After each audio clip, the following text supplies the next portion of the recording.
Opa, bom dia, boa tarde, boa noite. Eu estou muito feliz que você tenha se juntado a mim nesse propósito. E hoje nós vamos ler Jeremias do capítulo 39 ao capítulo 43. A queda de Jerusalém. Foi assim que Jerusalém foi tomada no 9º ano do reinado de Zedequias, rei de Judá, no 10º mês. Nabucodonosor, rei da Babilônia, marchou contra Jerusalém com todo o seu exército e a sitiou. E no 9º dia do 4º mês do 11º ano do reinado de Zedequias, o muro da cidade foi rompido. Então todos os oficiais do rei da Babilônia vieram e se assentaram junto à porta do meio. Nergal-Sarezer de Sangá, Nebu-Sacerquim, um dos chefes dos oficiais, Nergal-Sarezer, um alto oficial, e todos os outros oficiais do rei da Babilônia. Quando Zedequias, rei de Judá, e todos os soldados os viram, fugiram e saíram da cidade, à noite, na direção do jardim real pela porta entre os dois muros, e foram para Arabá. Mas o exército babilônio os perseguiu e alcançou Zedequias na planície de Jericó. Eles o capturaram e o levaram a Nabucodonosor, rei da Babilônia, em Ribla, na terra de Ramate, que o sentenciou. Em Ribla, o rei da Babilônia mandou executar os filhos de Zedequias diante dos seus olhos e também matou todos os nobres de Judá. Mandou furar os olhos de Zedequias e prendê-lo com correntes de bronze para levá-lo para a Babilônia.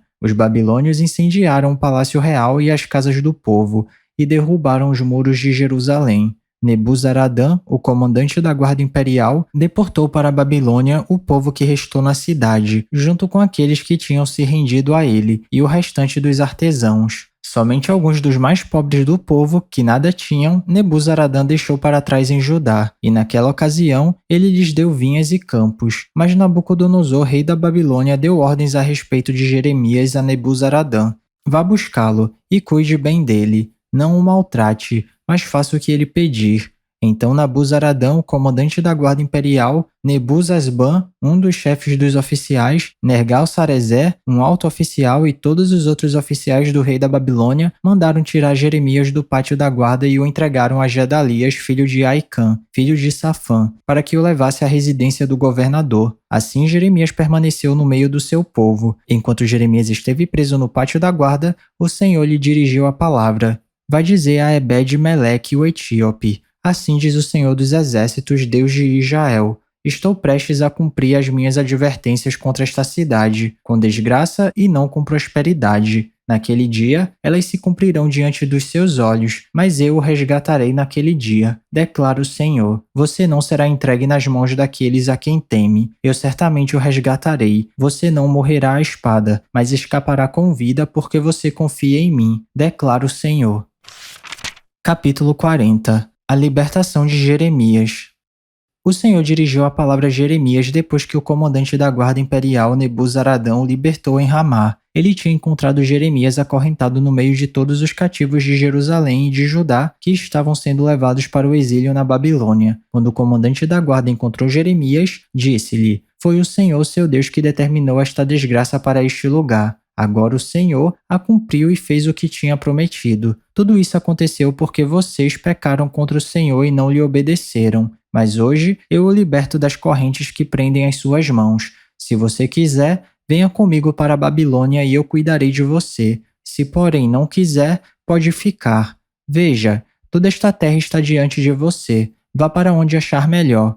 Contudo, antes de Jeremias se virar para partir, Nebuzaradã acrescentou: volte a Gedalias, filho de Aicã, neto de Safã, a quem o rei da Babilônia nomeou governador sobre as cidades de Judá, e viva com ele entre o povo, ou vá para qualquer outro lugar que desejar. Então o comandante lhe deu provisões e um presente, e o deixou partir. Jeremias foi a Gedalias, filho de Aicã, em Mispá, e permaneceu com ele entre o povo que foi deixado na terra de Judá. O assassinato de Gedalias.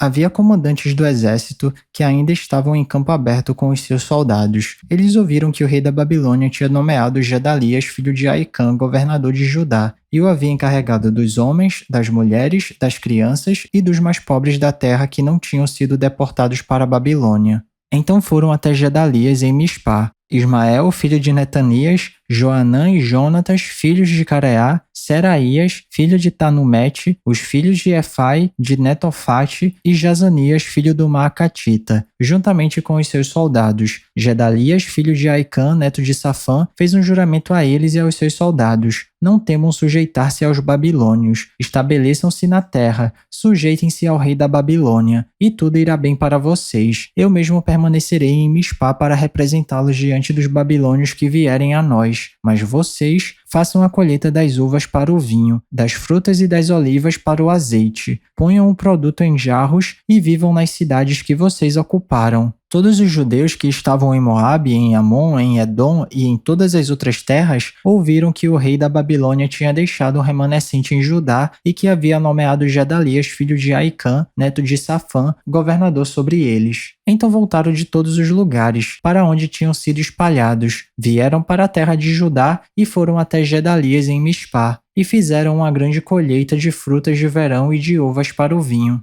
Joanã, filho de Careá, e todos os comandantes do exército que ainda estavam em campo aberto foram até Gedalias em Mispá, e lhe disseram: você não sabe que Baalis, rei dos Amonitas, enviou Ismael, filho de Netanias, para matá-lo? Mas Gedalias, filho de Aicã, não acreditou neles. Então Joanã, filho de Careá, disse em particular a Gedalias, em Mispá: irei agora e matarei Ismael, filho de Netanias, e ninguém ficará sabendo disso. Por que deveria ele fazer que os judeus que se uniram a você sejam espalhados e o remanescente de Judá seja destruído? Mas Gedalias, filho de Aicã, disse a Joanã, filho de Careá: não faça uma coisa dessas. O que você está dizendo sobre Ismael não é verdade.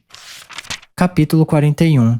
No 7º mês, Ismael, filho de Netanias, filho de Elisama, que era de sangue real e tinha sido um dos oficiais do rei, foi até Gedalias, filho de Aicã, em Mispá, levando consigo 10 homens. Enquanto comiam juntos, Ismael e os 10 homens que estavam com ele se levantaram e feriram a espada Gedalias, filho de Aicã, neto de Safã, matando aquele que o rei da Babilônia tinha nomeado governador de Judá. Ismael também matou todos os judeus que estavam com Gedalias em Mispá, bem como os soldados babilônios que ali estavam. No dia seguinte ao assassinato de Gedalias, antes que alguém o soubesse, 80 homens que haviam rapado a barba, rasgado suas roupas e feito cortes no corpo, vieram de Siquém, de Siló e de Samaria, trazendo ofertas de cereal e incenso para oferecer no templo do Senhor. Ismael, filho de Netanias, saiu de Mispá para encontrá-los, chorando enquanto caminhava. Quando os encontrou, disse: venham até onde se encontra Gedalias, filho de Aicã. Quando entraram na cidade, Ismael, filho de Netanias, e os homens que estavam com ele os mataram e os atiraram numa cisterna. Mas 10 deles disseram a Ismael: não nos mate, temos trigo e cevada, azeite e mel, escondidos no campo. Então ele os deixou em paz e não os matou com os demais. A cisterna na qual ele jogou os corpos dos homens que havia matado, juntamente com o de Gedalias, tinha sido cavada pelo rei Asa, para defender-se de Baasa, rei de Israel. Ismael, filho de Netanias, encheu-a com os mortos. Ismael tomou como prisioneiros todo o restante do povo que estava em Mispá, inclusive as filhas do rei, sobre os quais Nebuzaradã, o comandante da guarda imperial, havia nomeado Gedalias, filho de Aicã, governador. Ismael, filho de Netanias, levou-os como prisioneiros e partiu para o território de Amon. Quando Joanã, filho de Careá, e todos os comandantes do exército com que ele estavam souberam do crime que Ismael, filho de Netanias, tinha cometido, convocaram todos os seus soldados para lutar contra ele. Eles o alcançaram perto do grande açude de Gibeon. Quando todo o povo que Ismael tinha levado como prisioneiro viu Joanã, filho de Careá, e os comandantes do exército que estavam com ele, alegrou-se. Todo o povo que Ismael tinha levado como prisioneiro de Mispá se voltou e passou para o lado de Joanã, filho de Careá. Mas Ismael, filho de Netanias, e 8 de seus homens escaparam de Joanã e fugiram para o território de Amon. A fuga para o Egito.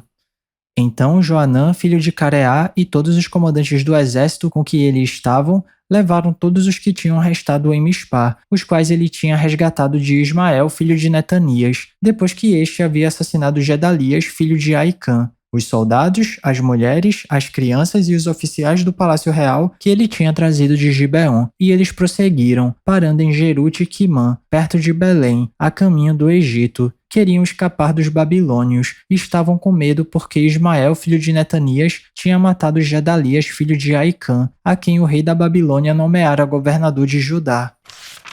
Capítulo 42. Então todos os líderes do exército, inclusive Joanã, filho de Careá, e Jezanias, filho de Rosaías, e todo o povo, desde o menor até o maior, aproximaram-se do profeta Jeremias e lhe disseram: Por favor, ouça a nossa petição e ore ao Senhor, ao seu Deus, por nós e em favor de todo este remanescente. Pois como você vê, embora fôssemos muitos, agora só restam poucos de nós. Ore rogando ao Senhor, ao seu Deus, que nos diga para onde devemos ir e o que devemos fazer. Eu os atenderei, respondeu o profeta Jeremias. Orarei ao Senhor, ao seu Deus, conforme vocês pediram, e tudo que o Senhor responder, eu direi. Nada esconderei de vocês. Então disseram a Jeremias: Que o Senhor seja uma testemunha verdadeira e fiel contra nós, caso não façamos tudo o que o Senhor, seu Deus, nos ordenar por você. Quer seja favorável ou não, obedeceremos ao Senhor, nosso Deus, a quem o enviamos para que tudo vá bem conosco, pois obedeceremos ao Senhor, o nosso Deus. 10 dias depois, o Senhor dirigiu a palavra a Jeremias e ele convocou Joanã, filho de Careá, e todos os comandantes do exército que estavam com ele e todo o povo, desde o menor até o maior. Disse-lhes então: Assim diz o Senhor, Deus de Israel, a quem vocês me enviaram para apresentar a petição de vocês. Se vocês permanecerem nesta terra, eu os edificarei e não os destruirei. Eu os plantarei e não os arrancarei, pois muito me pesa a desgraça que eu trouxe sobre vocês. Não tenham medo do rei da Babilônia, a quem vocês agora temem. Não tenham medo dele, declara o Senhor, pois estou com vocês e os salvarei, e os livrarei das mãos dele. Eu terei compaixão de vocês e ele também, e permitirá a vocês retornar à terra de vocês. Contudo, se vocês disserem: Não permaneceremos nesta terra, e assim desobedecerem ao Senhor, ao seu Deus, e se disserem: Não, nós iremos para o Egito, onde não veremos a guerra, nem ouviremos o som da trombeta, nem passaremos fome. Ouçam a palavra do Senhor, ó remanescente de Judá. Assim diz o Senhor dos Exércitos, Deus de Israel. Se vocês estão decididos a ir para o Egito e lá forem residir, a guerra que vocês temem os alcançará. A fome que receiam os seguirá até o Egito, e lá vocês morrerão. Todos os que estão decididos a partir e residir no Egito morrerão pela guerra, pela fome e pela peste. Nenhum só deles sobreviverá ou escapará da desgraça que trarei sobre eles. Assim diz o Senhor dos Exércitos, Deus de Israel. Como o meu furor foi derramado sobre os habitantes de Jerusalém, também a minha ira será derramada sobre vocês, quando forem para o Egito. Vocês serão objeto de maldição e de pavor, de desprezo e de afronta. Vocês jamais tornarão a ver este lugar. Ó remanescente de Judá, o Senhor disse a vocês: Não vão para o Egito, estejam certos disto. Eu hoje os advirto que vocês cometeram um erro fatal quando me enviaram ao Senhor, ao seu Deus, pedindo: Ore ao Senhor, ao nosso Deus, em nosso favor. Diga-nos tudo o que ele falar a você, e nós o faremos. Eu disse a vocês, hoje mesmo, o que o Senhor, seu Deus, me mandou dizer a vocês, mas vocês não lhe estão obedecendo. Agora, porém, estejam certos de que vocês morrerão pela guerra, pela fome e pela peste, no lugar em que vocês desejam residir. Capítulo 43. Quando Jeremias acabou de dizer ao povo tudo o que o Senhor, seu Deus, lhe mandara dizer, Azarias, filho de Rosaías, e Joanã, filho de Careá, e todos os homens arrogantes, disseram a Jeremias: Você está mentindo. O Senhor não o mandou dizer que não fôssemos residir no Egito, mas é Baruque, filho de Nerias, que o está instigando contra nós para que sejamos entregues nas mãos dos babilônios, a fim de que nos matem ou nos levem para o exílio na Babilônia. Assim, Joanã, filho de Careá, todos os comandantes do exército e todo o povo desobedeceram a ordem do Senhor de que permanecessem na terra de Judá. E Joanã, filho de Careá, e todos os comandantes do exército levaram todo o remanescente de Judá que tinha voltado de todas as nações para onde haviam sido espalhados, a fim de viver na terra de Judá. Todos os homens, mulheres e crianças, as filhas do rei, todos os que Nebuzaradã, o comandante da guarda imperial, deixara com Gedalias, filho de Aicã, neto de Safã, além do profeta Jeremias e de Baruque, filho de Nerias. Eles foram para o Egito desobedecendo ao Senhor, indo até Táfnis. Em Táfnis, o Senhor dirigiu a palavra a Jeremias, dizendo: Pegue algumas pedras grandes e, à vista dos homens de Judá, enterre-as no barro do pavimento à entrada do palácio do faraó em Táfnis. Então diga-lhes: Assim diz o Senhor dos Exércitos, Deus de Israel: mandarei chamar meu servo Nabucodonosor, rei da Babilônia, e ele colocará o seu trono sobre essas pedras que enterrei e estenderá sua tenda real sobre elas. Ele virá e atacará o Egito. Trará a morte aos destinados à morte, o cativeiro aos destinados ao cativeiro, e a espada aos destinados a morrer à espada. Ele incendiará os templos dos deuses do Egito, queimará seus templos e levará embora cativos os seus deuses. Como um pastor tira os piolhos do seu manto, assim ele tirará os piolhos do Egito e sairá em paz. Ele despedaçará as colunas no templo do sol, no Egito, e incendiará os templos dos deuses do Egito. E é isso, chegamos ao final da nossa leitura. Eu espero que você tenha gostado. Se alguma coisa soar estranha ou diferente, eu te encorajo a dar uma pesquisada a respeito disso, porque apesar da Bíblia ser um livro muito atual, ela foi escrita numa época e numa cultura diferente da nossa. Então vale a pena dar uma pesquisada para entender melhor os contextos históricos e culturais. Ah, e esse vídeo aqui não é para substituir o devocional não, tá? É só um plus, é só um bônus, é só um incentivo. Continue tendo seu tempo especial com Deus e se alguma palavra tocar seu coração e se você quiser compartilhar comigo aqui nos comentários, fica à vontade que eu vou ficar muito feliz de ler. Não se esquece de ativar as notificações do canal para não perder nenhum vídeo e tamo junto. Cheirinho no coçarão, que Papai do Céu abençoe e até amanhã.